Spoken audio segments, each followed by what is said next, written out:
மத்திய அரசால் அறிவிக்கப்பட்ட சென்னை மெட்ரோ ரயில் 2ஆம் கட்ட திட்டத்திற்கு உடனடியாக ஒப்புதல் அளிக்க வேண்டும் என்று தமிழக நிதியமைச்சர் தங்கம் தென்னரசு வலியுறுத்தியுள்ளார்.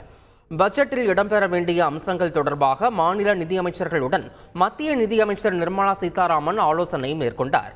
இந்த கூட்டத்தில் பேசிய தமிழக நிதியமைச்சர் தங்கம் தென்னரசு 63,246 கோடி ரூபாய் செலவில் மத்திய அரசின் திட்டமாக அறிவிக்கப்பட்டுள்ள சென்னை மெட்ரோ ரயில் 2ஆம் கட்ட திட்டத்திற்கு 3 ஆண்டுகளாக ஒப்புதல் அளிக்கப்படாததால் தமிழக அரசுக்கு கடுமையான நிதிச்சுமை ஏற்பட்டுள்ளதாக தெரிவித்தார்.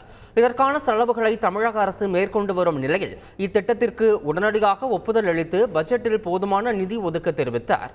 தமிழ்நாட்டில் பேரிடர் பாதிப்பு ஏற்பட்ட பகுதிகளில் சீரமைப்பு பணிகளை மேற்கொள்ள 3,000 கோடி ரூபாயை ஒதுக்கீடு செய்ய கோரினார்.